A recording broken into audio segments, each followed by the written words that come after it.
সরকার বলছে এবার ভোট গণনায় সময় লাগতে পারে। প্রেস সচিব শফিকুল আলমও একই কথা বারবার বলছেন। কিন্তু প্রশ্ন হচ্ছে, কেন লাগবে? প্রযুক্তি যখন সবচেয়ে উন্নত, যোগাযোগ ব্যবস্থা যখন সবচেয়ে দ্রুত, তখন গণনায় দেরি হওয়ার যুক্তি কোথায়?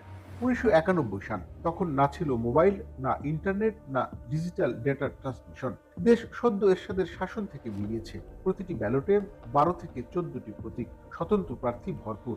কেন্দ্র ছিল বেশি জটিল, ব্যালট ছিল বড়। তারপরও রাত ১২টার মধ্যেই ট্রেন্ড স্পষ্ট। ভোর ৪টার মধ্যে ২০০ থেকে ২৫০ আসনের ফলাফল। ১৯৯৬, ২০০১, ২০০৮ সালেও একই চিত্র।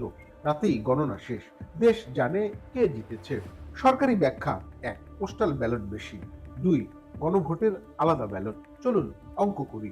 প্রতি আসনে গড়ে পোস্টাল ব্যালট ৫,০০০, মানে বড়জোর ২টা অতিরিক্ত কেন্দ্রের সমান। এগুলো কেন্দ্রীয়ভাবে গোনা হয়, এতে আলাদাভাবে দেরি হওয়ার কথা নয়। আর গণভোট, হ্যাঁ না মাত্র ২টা মার্কা। ইউনিয়ন নির্বাচনেও তো চেয়ারম্যান মেম্বার, নারী মেম্বার ৩টা আলাদা ব্যালট গোনা হয় এক রাতেই। তাহলে ২ অপশন গুনতে এত সময় কেন?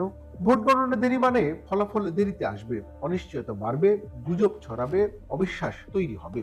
একটা স্বচ্ছ নির্বাচনের প্রথম শর্ত দ্রুত স্বচ্ছ ফলাফল। কিন্তু যখন আগেই বলা হয় সময় লাগবে, তখন মানুষের মনে প্রশ্ন জাগে, এটা কি প্রস্তুতির ঘাটতি নাকি ম্যাটিকুলাস ডিজাইন? প্রেস সচিব শফিকুল আলমের বক্তব্যে একটা বিষয় স্পষ্ট।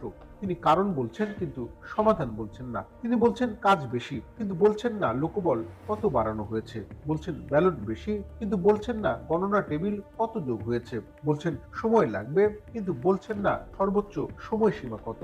এটা প্রশাসনিক ব্যাখ্যার চেয়ে বেশি শোনায় আগাম অজুহাত। যে দেশে প্রযুক্তি বেড়েছে, কেন্দ্র বেড়েছে, প্রতীক কমেছে, ডিজিটাল রিপোর্টিং আছে, সে দেশে ভোট গুনতে সময় লাগবে কেন?